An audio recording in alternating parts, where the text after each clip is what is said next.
প্রশ্ন করেছেন যে হুজুর, একই দল বা একই নেতা, একই প্রাইম মিনিস্টার কত বছর দেখতে চান? 2 বছর, না 1 বছর, না 5 বছর, না তারও মেয়াদি বেশি?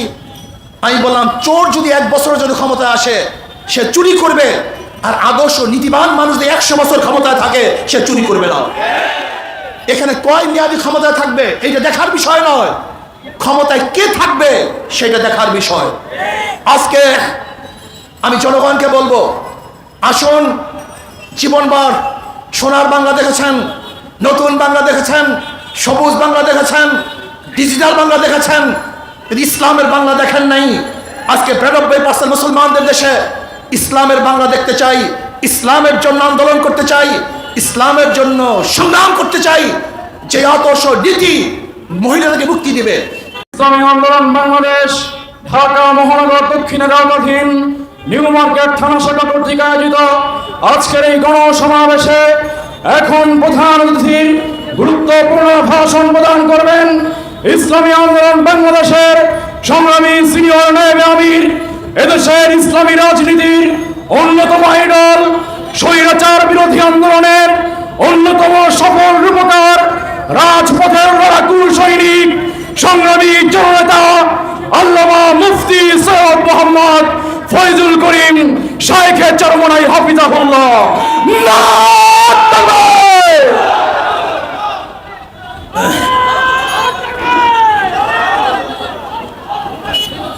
আসসালামু আলাইকুম ওয়া রাহমাতুল্লাহি ওয়া বারাকাতুহু। নাহমাদু ওয়া নুসাল্লি আলা রাসূলিহিল কারীম, আম্মা বা'দ। আউযু বিল্লাহি মিনাশ শাইতানির রাজীম। বিসমিল্লাহির রহমানির রহিম। ওয়া তিলকাল আইয়ামু নুদাবিলুহা বাইনান নাস। সময় বলি সাল্লাল্লাহু আলাইহি ওয়াসাল্লাম। ইসলামী আন্দোলন বাংলাদেশ নিউ মার্কেট থানা শাখা কর্তৃক আয়োজিত আজকে এই গণসমাবেশের সম্মানিত সভাপতি, নেতৃবৃন্দ, সকল স্তরের ইসলাম প্রিয় দেশপ্রেমিক ভাইয়েরা আমার, আজকে যে ভূখণ্ডের মধ্যে আমরা দাঁড়িয়ে আছি, এই ভূখণ্ড 4 বার স্বাধীন হয়েছে। আপনারা জানেন, প্রথম ব্রিটিশ থেকে আমরা স্বাধীন হয়েছিলাম। দীর্ঘ 200 বছর ব্রিটিশ আমাদের উপর শোষণ করেছে, নির্যাতন করেছে, অত্যাচার করেছে। সেই ব্রিটিশদের বিরুদ্ধে প্রথম আন্দোলনের সূচনা করেছিল মুসলমান। 1803 ঈসাই সালে যখন ব্রিটিশ দিল্লি দখল করে জাফরের থেকে, সেই দিন শাহ ওলিউল্লাহ মুহাদ্দিস দেহলভী রহমাতুল্লাহ আলাইহির বড় সন্তান শাহ আব্দুল আজিজ সাহেব রহমাতুল্লাহ আলাইহি ঘোষণা দিয়েছিলেন, আজকে থেকে পাক ভারত মহাদেশ দারুল ইসলাম নয়, দারুল হরব।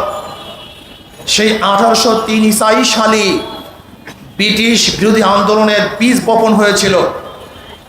1857 ঈসাই সালে সিপাহী বিপ্লব আজাদি আন্দোলনের সূচনা করেছিল মুসলমান। সেখানে নেতৃত্ব প্রদান করেছিলেন হাজী ইমদাদুল্লাহ মুহাজির মক্কি রহমতুল্লাহ আলাইহি, রশিদ আহমদ গঙ্গুর রহমতুল্লাহ আলাইহি, কাসেম মাহমুদ রহমতুল্লাহ আলাইহি সহ হাজারো উলামায়ে কেরাম মুসলমানের রক্তের ভিত্তিতেই এদের স্বাধীন হয়েছিল। আজকে মুসলমানদের অনেকেরই জানা নাই ব্রিটিশ হটাও আন্দোলন মুসলমানদের কি ত্যাগ ছিল। শুধু এতটুকুই বলতে চাই, ব্রিটিশ হটাও আন্দোলনে শুধু আলেম শাহাদত বরণ করছে 80,000 আলেমকে শাহাদত বরণ করতে হয়েছিল। আপনারা জানেন, চাকরি চর থেকে শুরু করে খায়বার পর্যন্ত এমন কোনো গাছ নাই যেই গাছের মধ্যে একজন আলেমকে ফাঁসিতে ঝুলানো হয় নাই। এই বাংলার মধ্যে 80,000 মাদ্রাসাকে ধ্বংস করা হয়েছিল, দিল্লির মধ্যে 1,000 মাদ্রাসাকে ধ্বংস করা হয়েছিল। হাজারো মানুষের রক্তের উপরে ব্রিটিশ এদেশ থেকে পালাতে বাধ্য হয়েছিল। ভেবেছিলাম এবার বৈষম্য দূর হবে, মানুষ মুক্তি পাবে, মানুষ স্বাধীন হবে। কিন্তু আমরা কি দেখলাম? ভারতের সংখ্যাগরিষ্ঠ হিন্দুরা আমাদের সাথে বৈষম্য করতেছে, মুসলমানদের অধিকার ফিরিয়ে দিচ্ছে না। মুসলমানরা ভাবছে আমাদের জন্য আলাদা এক ভূখণ্ডের প্রয়োজন, আলাদা এক দেশের প্রয়োজন। মুসলমান একমাত্র ধর্মের ভিত্তিতেই আবার পাকিস্তান নামে একটা দেশকে 47 স্বাধীন করেছিল। আপনারা জানেন, ভারত থেকে এই দেশ ভাগ হওয়ার পিছনে ঋতুর কোনো কারণ ছিল না, ভৌগোলিক কোনো কারণ ছিল না, ভাষার কোনো কারণ ছিল না। একমাত্র ভারত থেকে পাকিস্তান নামীয় একটা দেশ আলাদা হওয়ার পিছনে কারণ ছিল পশ্চিম পাকিস্তানের ওরাও সংখ্যাগরিষ্ঠ মুসলমান, পূর্ব পাকিস্তানের মানুষের সংখ্যাগরিষ্ঠ মুসলমান। এই দেশ ভারত থেকে ভাগ হয়েছিল একমাত্র ইসলামের কারণে, ধর্মের কারণে। মনে রাখতে হবে এই দেশ মুসলমানদের দেশ, অন্য কারো দেশ নয়। দেশ মুসলমানদের অধিকার সমান, দেশ মুসলমানদের অধিকার সমান।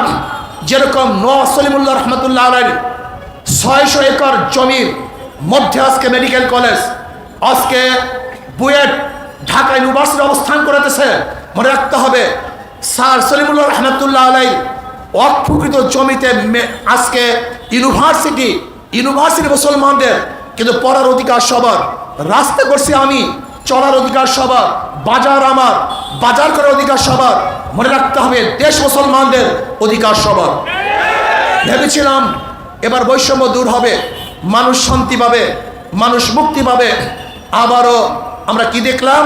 পশ্চিম পাকিস্তানিরা পূর্ব পাকিস্তানের সাথে বৈষম্য সৃষ্টি করেছে, অধিকার হরণ করেছে, বাক শক্তিকে, কণ্ঠকে তারা চেপে ধরেছে।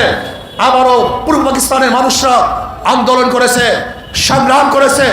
71-এ আমরা স্বাধীন বাংলাদেশ পেলাম।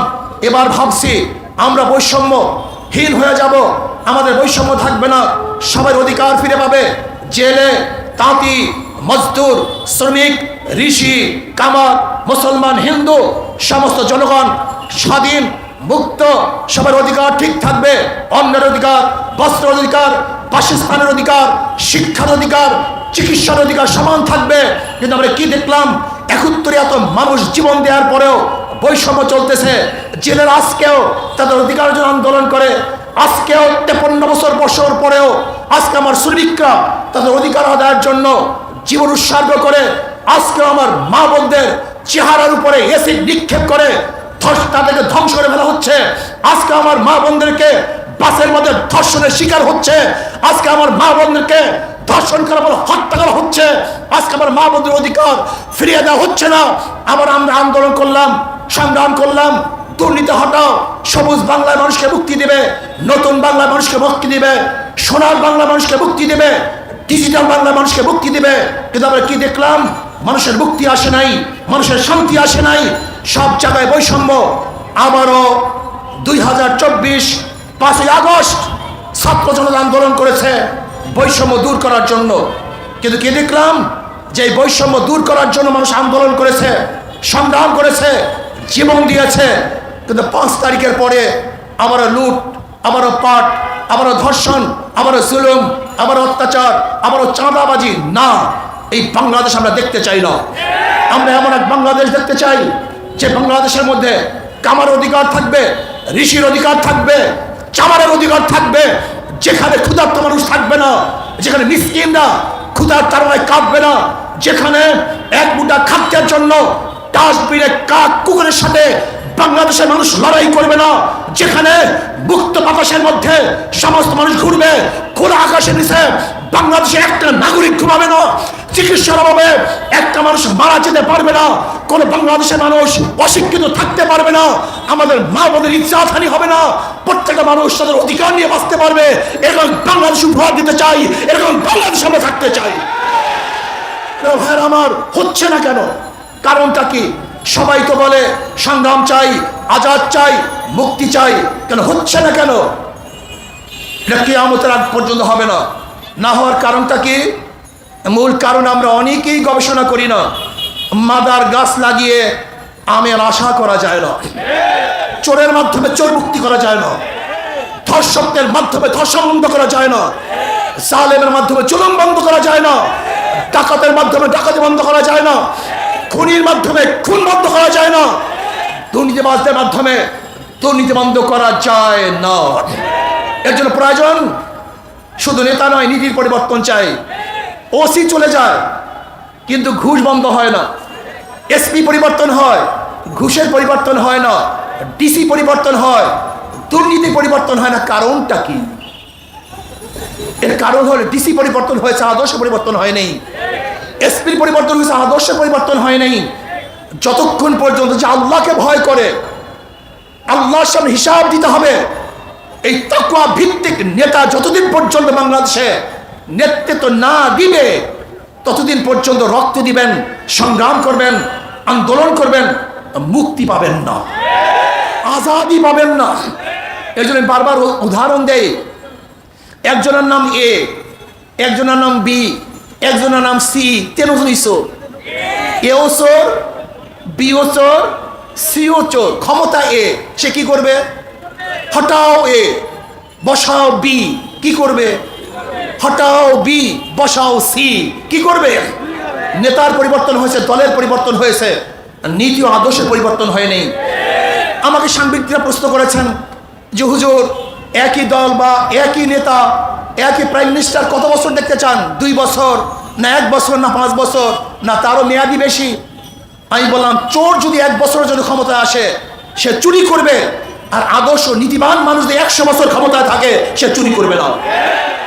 এখানে কয় মেয়াদি ক্ষমতায় থাকবে এইটা দেখার বিষয় নয়, ক্ষমতায় কে থাকবে সেটা দেখার বিষয়। আজকে আমি জনগণকে বলবো, আসুন, জীবনভর সোনার বাংলা দেখেছেন, নতুন বাংলা দেখেছেন, সবুজ বাংলা দেখেছেন, ডিজিটাল বাংলা দেখেছেন, ইসলামের বাংলা দেখেন নাই। আজকে 92% মুসলমানদের দেশে ইসলামের বাংলা দেখতে চাই, ইসলামের জন্য আন্দোলন করতে চাই, ইসলামের জন্য সংগ্রাম করতে চাই। যে আদর্শ নীতি মহিলাদেরকে মুক্তি দিবে। আমার মা বোনরা ভয় পায়, ইসলাম আসলে মনে হয় যে আমাদের সবাইকে বস্তার মধ্যে ঢুকায় ফেলাইবে। ইসলাম আসলে এই কাজ করতে পারবো না। মূল সমস্যা আসলে ইসলাম এর দুশ্মনেরা ইসলাম ভীতি আমাদের মধ্যে সৃষ্টি করেছে। আমাকে অনেক গাঁজাখোর বলে, হুজুর ইসলাম আসলে আমার গাঁজার অবস্থাটা কি হবে? আমি গাঁজা সেবন করবো কিভাবে? আমি বললাম, কোনো সমস্যা নাই, কোনো সমস্যায় তুমি এমনিতেই গাঁজা খাবা না। তাহলে কি বলেন আপনি? বলে দেখো, মসজিদে গিয়ে কি তুমি গাঁজা সেবন করতে পারবা? না হুজুর, মসজিদে গিয়ে তো গাঁজা সেবন করতে পারবো না। আমি বলি কেন? সেখানে তো গাঁজার পরিবেশ নেই। আমি বললাম, ঠিক ইসলাম ক্ষমতা আসলে গোটা বাংলাদেশকে এমন এক পরিবেশ সৃষ্টি করা হবে যেখানে গাঁজাখোর গাঁজা খাবে না, মদ পান করবে না, ধর্ষণ বন্ধ করে দিবে, ডাকাত বন্ধ করে দিবে, দুর্নীতিবাজ দুর্নীতি করার সাহস পাবে না। এবার বাংলাদেশ যদি করতে পারি তাহলে মানুষ মুক্তি পাবে, শান্তি পাবে, প্রত্যেকটা মানুষের অধিকার ফিরে পাবে। এই জন্য আসুন, সোশ্যালিজমের মধ্যে মানুষের মুক্তি নাই, ক্যাপিটালিজমের মধ্যে মানুষের মুক্তি নাই, সেকুলারের মধ্যে মানুষের মুক্তি নাই, সোশ্যালিজমের মধ্যে মানুষের মুক্তি নাই, ডেমোক্রেসির মধ্যে মানুষের মুক্তি নাই। একমাত্র মানুষের মুক্তি ইসলাম। ইসলামই একমাত্র মানুষকে মুক্তি দিতে পারে। Socrates, Plato, Aristotle, Montesquieu, Rousseau আর কার্ল মার্কস, মৌসুদের আদর্শ মানুষকে মুক্তি দিতে পারে না। একমাত্র জনাব মুহাম্মদ রাসূলুল্লাহ সাল্লাল্লাহু আলাইহি ওয়াসাল্লাম আদর্শ বাস্তবায়নের আগে মানুষ শান্তি পাবে না, মুক্তি পাবে না। কাজে আসুন, আগামী দেশ ইসলামের পক্ষের দেশ, আগামী শাসন হবে ইসলামী শাসন, যে শাসনের মধ্যে শুধু মানুষ নয় গোটা মাখলুকাত শান্তি পাবে। আল্লাহ আমাকে এবং আমাদের সবাইকে ইসলাম অনুযায়ী দেশ গড়ার, নিজেকে গড়ার তৌফিক দান করেন। আল্লাহ।